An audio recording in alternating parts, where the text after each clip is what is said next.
Joining me now is Tom Cotton, Arkansas Senator, member of the Senate Judiciary Committee, also author of the new book, Only the Strong. Senator, I think it's fair to say that places like D.C., California, I mean, this seriously kind of informs where the overall Democrat direction is right now vis-a-vis criminals.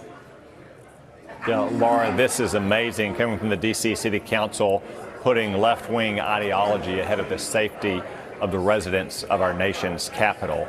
We're not talking about reducing sentences for people who are arrested with a dime bag of marijuana. We're talking about things like carjacking. In a city that's had a wave of carjackings, in a city where a professional football player, a Washington Redskin, was carjacked and shot just a few months ago. This reflects the Democrats' soft on crime left-wing ideology. This is a major issue in the Georgia Senate race. This is why Georgians should get out and vote for Herschel Walker.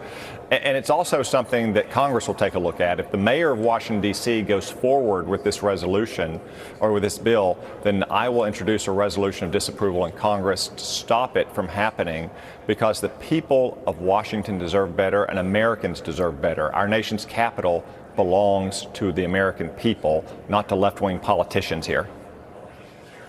Now, Senator, I want to switch gears here because the Daily Caller is reporting tonight that House Republicans have introduced legislation to audit funds appropriated by Congress from the American people to Ukraine.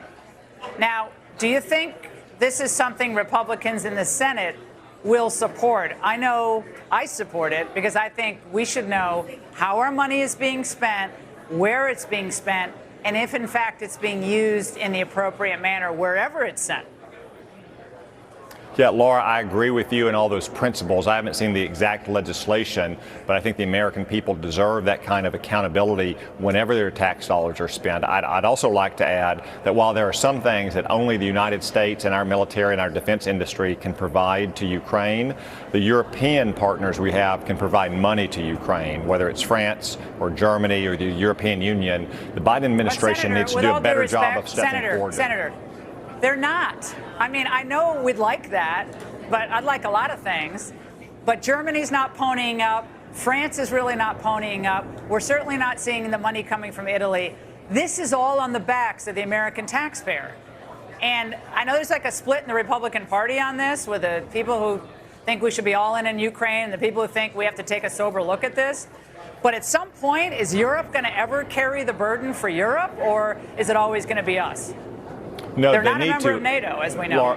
Laura, they need to, and the Biden administration needs to use more pressure and leverage to compel them to. Again, there are certain weapon systems that only America can provide, but European nations and the European Union can provide more funds to support Ukraine. It shouldn't be only on the backs of the American taxpayer.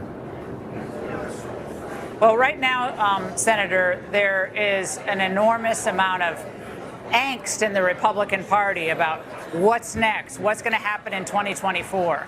And on this issue of accountability, listen to this shocking revelation. After 1,600 auditors combed through the DOD's $3.5 trillion in assets and $3.7 trillion in liabilities, officials found that the department couldn't account, this is the Pentagon, couldn't account for about 61% of its assets.